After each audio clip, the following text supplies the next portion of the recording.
اب التماس ہے حضرت مولانا عبد المجید ندیم صاحب سے کہ وہ اختصاص سے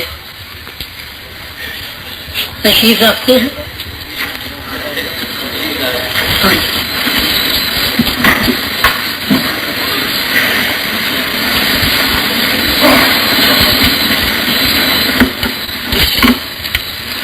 نحمده ونصلي على رسوله الكريم.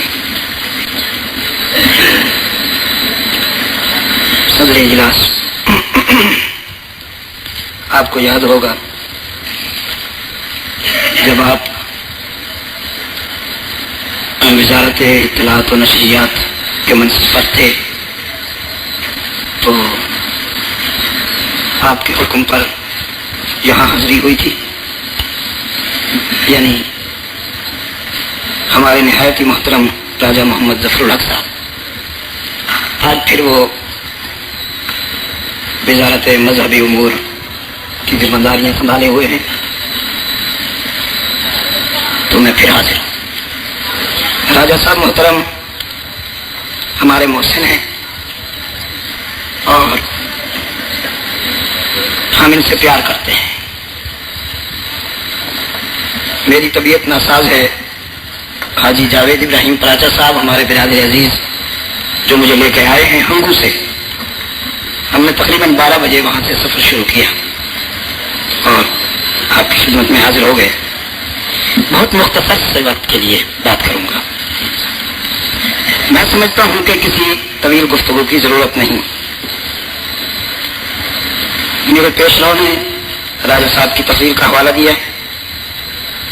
صدر صاحب کی تقریر میں نے خود سنی.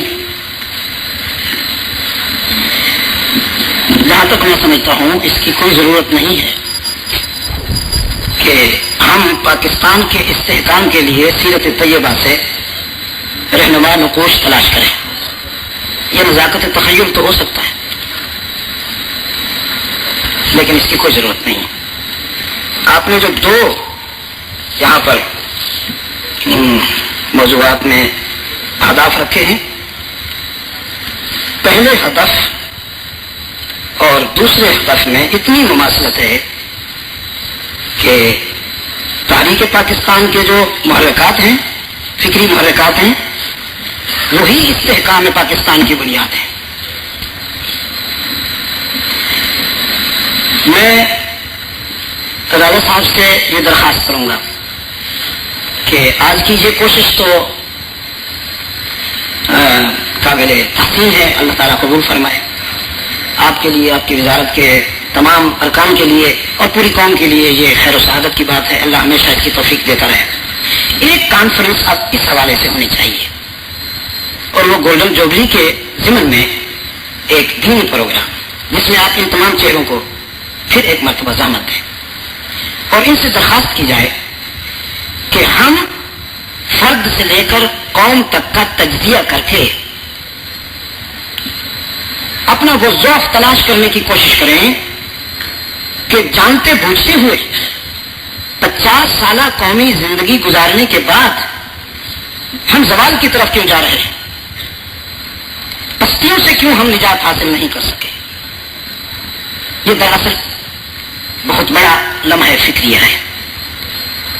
ہم نے اس کا ٹائٹل بڑا خوبصورت رکھا، وطن عزیز کا، لیکن جب باہر کی دنیا سے لوگ آتے ہیں اور وہ یہاں کے معاشرے کو، یہاں کی سوسائٹی کو دیکھتے ہیں تو وہ سوچتے رہ جاتے ہیں کہ کیا اسلام اسی کا نام ہے. باہر جب میں جاتا ہوں تو باہر کی دنیا میں بھی لوگ پوچھتے ہیں کہ کوئی آئیڈیل کنٹری، کوئی مثالی ملک، چونکہ آپ خود اسلامی جمہوریہ پاکستان سے آئے ہیں، آپ کے پاسپورٹ پر بھی اسلامی جمہوریہ پاکستان لکھا ہوا ہے، کیا وہاں جو کچھ آپ کہہ رہے ہیں وہ عملاً ہے؟ تو افسوس ہوتا ہے. ابھی آپ نے صدر صاحب کی باتیں سنی، انہیں احساس بھی ہے اور علم بھی کہ عبادت گاہوں کے باہر یعنی ہمارے سجدے گن پوائنٹ پہ کیوں ہو رہے ہیں، ہمیں کیا ہو گیا؟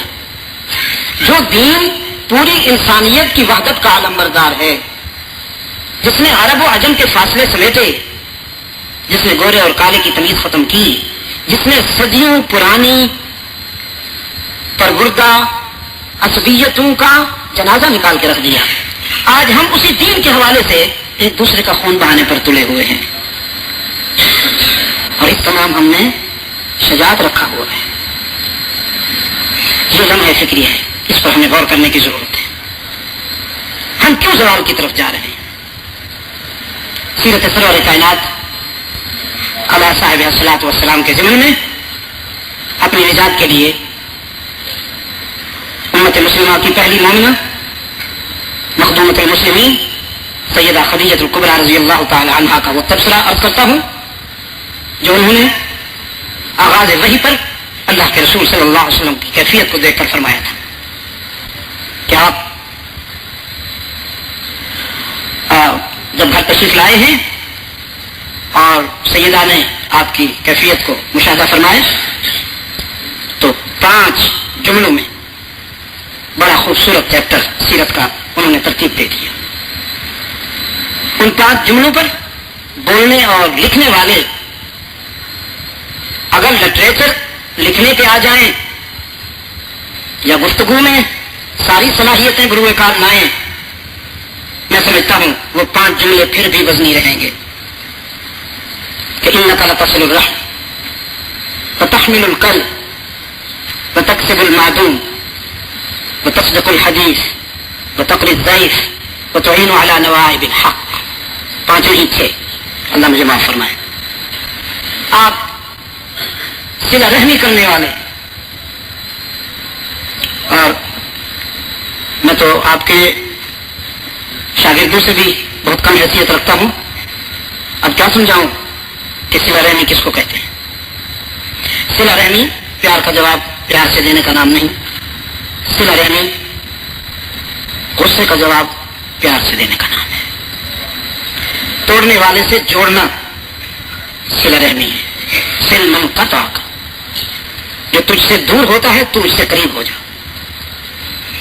اور جو تجھ سے برائی کرتا ہے تو اس سے خیر کا معاملہ کر. پہلی صفت, پہلی شان, پہلا رنگ جو مخدومۃ المسلمین نے بیان کیا ہے اللہ کے رسول کا, اس کی آج بہت ضرورت ہے.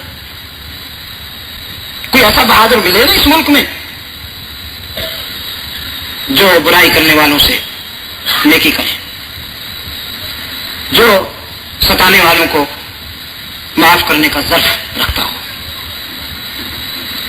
آپ کمزوروں کے حامی ہیں, آپ گمشدہ چیزیں لوگوں تک پہنچانے والے ہیں, آپ اچھی باتوں کی تصدیق کرنے والے ہیں, آپ مہمان نواز ہیں, اور آپ حق کے علم بردار ہیں. والذی نفس خدیجہ بیدہ, اس کی قسم جس کے قبضے میں خدیجہ کی جان ہے. کسی اور کی سمجھ میں آئے یا نہ آئے, کوئی آپ کو پہچانے یا نہ پہچانے, لیکن میں بلا تکلف سب سے پہلے اعلان کرتی ہوں کہ آپ اللہ کے سچے رسول ہیں. یہ انسانی تاریخ کا وہ پہلا اعلان تھا, وہ پہلا آغاز تھا جس کے انجام کے جلوے دنیا تا حشر دیکھے گی. میرے گرامی قدر علماء کرام, مشائخ الرحم, اس کی بہت ضرورت ہے. ہم ان حضرات سے ہمیشہ کہتے ہیں, سخت زبان میں بھی کہتے ہیں. ایک ملاقات میں راجہ صاحب نے ایک جملہ کہا تھا, مجھے اب بھی یاد ہے کہ کبھی پیار سے بھی ہم سے بات کر لیا کریں. ہم جب مسئلہ وزارت پہ ہوتے ہیں تو آپ حضرات بڑے جار و جلال سے ہم سے گفتگو کرتے ہیں, کبھی پیار سے بھی بات کر لیا کریں. ان سے تو ہم کرتے رہتے ہیں. ہم بھی ذرا حجروں سے باہر نکلے.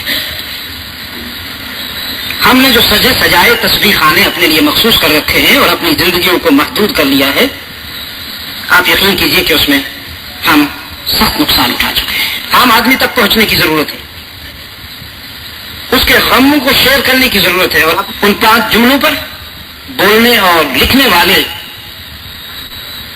اگر لٹریچر لکھنے پہ آ جائیں یا گفتگو میں ساری صلاحیتیں بروئے کار لائیں, میں سمجھتا ہوں وہ 5 جملے پھر بھی وزنی رہیں گے کہ انک لتصل الرحم وتحمل الکلب وتکسب المعدوم وتصدق الحدیث وتقری الضیف وتعین علی نوائب الحق. پانچوں ہی چھ. اللہ مجھے معاف فرمائے. آپ صلہ رحمی کرنے والے، اور میں تو آپ کے شاگردوں سے بھی بہت کم حیثیت رکھتا ہوں. اب کیا سمجھاؤں کہ صلہ رحمی کس کو کہتے ہیں؟ صلہ رحمی پیار کا جواب پیار سے دینے کا نام نہیں. صلہ رحمی غصے کا جواب پیار سے دینے کا نام ہے. توڑنے والے سے جوڑنا صلہ رحمی ہے. صل من قطعک، جو تجھ سے دور ہوتا ہے تو اس سے قریب ہو جا، اور جو تجھ سے برائی کرتا ہے تو اس سے خیر کا معاملہ کر. پہلی صفت، پہلی شان، پہلا رنگ جو مخدومۃ المسلمین نے بیان کیا ہے اللہ کے رسول کا، اس کی آج بہت ضرورت ہے. کوئی ایسا بہادر ملے نا اس ملک میں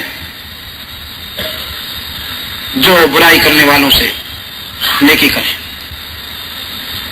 جو ستانے والوں کو معاف کرنے کا ظرف رکھتا ہو. آپ کمزوروں کے حامی ہیں، آپ گمشدہ چیزیں لوگوں تک پہنچانے والے ہیں، آپ اچھی باتوں کی تصدیق کرنے والے ہیں، آپ مہمان نواز ہیں، اور آپ حق کے علم بردار ہیں. والذی نفس خدیجہ بیدہ، اس کی قسم جس کے قبضے میں خدیجہ کی جان ہے. کسی اور کی سمجھ میں آئے یا نہ آئے، کوئی آپ کو پہچانے یا نہ پہچانے، لیکن میں بلا تکلف سب سے پہلے اعلان کرتی ہوں کہ آپ اللہ کے سچے رسول ہیں. یہ انسانی تاریخ کا وہ پہلا اعلان تھا، وہ پہلا آغاز تھا جس کے انجام کے جلوے دنیا تا حشر دیکھے گی. میرے گرامی قدر علماء کرام، مشائخ الرحم، اس کی بہت ضرورت ہے. ہم ان حضرات سے ہمیشہ کہتے ہیں، سخت زبان میں بھی کہتے ہیں. ایک ملاقات میں راجہ صاحب نے ایک جملہ کہا تھا، مجھے اب بھی یاد ہے، کہ کبھی پیار سے بھی ہم سے بات کر لیا کریں. ہم جب مسند وزارت پہ ہوتے ہیں تو آپ حضرات بڑے جار و جلال سے ہم سے گفتگو کرتے ہیں، کبھی پیار سے بھی بات کر لیا کریں. ان سے تو ہم کرتے رہتے ہیں. ہم بھی ذرا حجروں سے باہر نکلے. ہم نے جو سجے سجائے تسبیح خانے اپنے لیے مخصوص کر رکھے ہیں اور اپنی زندگیوں کو محدود کر لیا ہے، آپ یقین کیجئے کہ اس میں ہم سخت نقصان اٹھا چکے ہیں. عام آدمی تک پہنچنے کی ضرورت ہے، اس کے غموں کو شیئر کرنے کی ضرورت ہے، اور اپنی خوشیاں اس تک پہنچانے کی ضرورت ہے. یہی سیرت سرور کائنات ہے. ورنہ ستائے ہوئے لوگ، ستم رسیدہ لوگ کچھ اور لوگوں کا شکار ہو رہے ہیں، اور ان کے متعلق ہم سے پوچھا جائے گا. ہم مسئول ہوں گے ان تمام نقصانات کے بارے میں. آپ نے خوبصورت پروگرام ترتیب دیا اپنی نجات کے لیے، اللہ تعالیٰ قبول فرمائے. میں انہی باتوں پر اکتفا کرتا ہوں.